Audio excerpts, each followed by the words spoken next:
ضربة الجزاء قد يعيد اللاعبين الى الاجواء المقابله.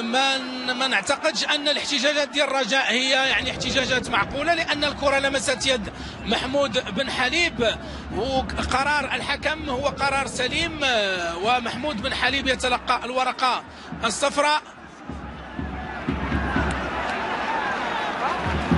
ضربة جزاء واضحة، نتابع بالعرض البطيء، واضحة لفائدة فريق المغرب التطواني. ولا داعي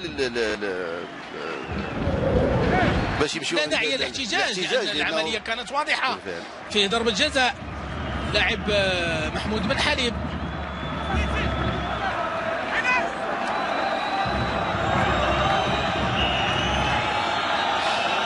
زيد كاروش من سينفذ ضربة الجزاء لفائدة فريق المغرب التطواني. زيد كاروش غادي ينفذ كيسجل الهدف الأول، وبطريقة الكبار، بطريقة اللاعبين الكبار. زيد كاروش يسجل الهدف الأول لفائدة فريق المغرب التطواني اللي منهزم ب3-1. كيف قلت مع بداية المباراة من تسجيل الهدف الأول لفائدة فريق الرجاء، يعني تنبأنا على أن المباراة يكون فيها أهداف كثار، لأنها مباراة مفتوحة، مباراة تعيد بالشيء الكثير بين المغرب التطواني وفريق الرجاء الرياضي البيضاوي. فرحة الجمهور التطواني الذي يساند المغرب التطواني في هذه المباراة هنا بملعب ثانية الرمل بتطوان.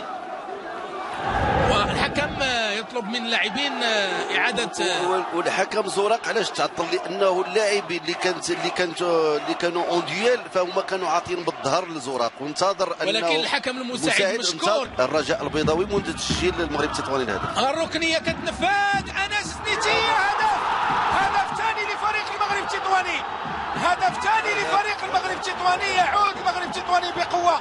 قلت أن تسجيل الهدف الثاني ربما يعطي لفريق المغرب التطواني القوة للعودة في المباراة.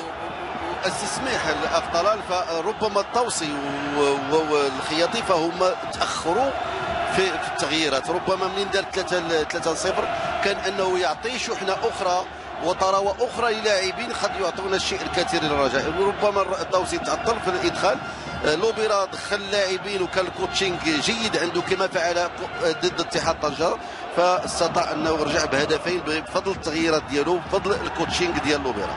وحتى الرجاء يعني على مستوى الجبهه الاماميه ما بقاش الاداء ديالو بالشكل اللي قلت لك منذ تسجيل الهدف الثالث. قلت اما الوادي واما اللاعب الاخر يقدروا يدخلوا، فربما تعطل التوصيف في التغيير وخلى انه المغرب التطواني يرجع للمقابله.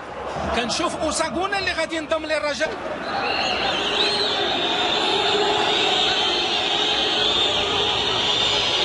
محمد سعود، هذه محاولة لفريق الرجاء وهدف رابع. هدف رابع اوساغونا. نجح الطوسي في التغيير، الطوسي ينجح في التغيير ويلقي بأوساغونا في المباراة، وهدف رابع ربما يصعب المامورية على فريق المغرب التطواني. هدف رابع يصعب المامورية. اختيارات الطوسي ناجحة حتى الآن، اختيارات الطوسي ناجحة. وأوساغونا لاحظ باباتوندي، هذا لاعب يعني متميز، لاعب متميز.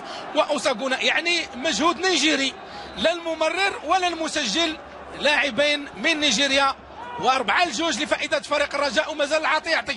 6 ديال الأهداف ومازال العاطي يعطي. أحسن ما فعل أوساغونا منذ دخوله هو الدفاع عن المرمى ديالو والصعود لتسجيل هدف، شيء يحسب لأوساغونا في هذه المقابلة. قلت 6 ديال الأهداف حتى الآن في مباراة متميزة بين الرجاء والمغرب التطواني، وبقي العاطي يعطي من الأهداف. باقي يعيد الكرة إلى معترك المغرب التطواني، هدف خامس، 5-2. قلت أن المباراة يمكن تعرف سيل من فرص التسجيل، ويمكن تعرف الحس 7 ديال الأهداف، وباقي العاطي يعطي كما قلت 7 ديال الأهداف في مباراة يعني قمة بدون. إذا كان فريق المغرب التطواني انتفض مع بداية الجولة الثانية وبقى بينه وبين التعادل هدف واحد، فاختيارات الطوسي واجتهادات عزيز الخياطي بددت وبعثرت اوراق المغرب التطواني في مباراه حتى الان اعطتنا 7 ديال الاهداف. والرجاء يعني حاضر بقوه، وحتى التغيير اللي كان قام به الطوسي وعزيز الخياطي دخول مهتدي هذا هو كذلك من مدرسه نادي الرجاء الرياضي البيضاوي. اخ ابراهيم مهتدي والاخ الاخر مهتدي.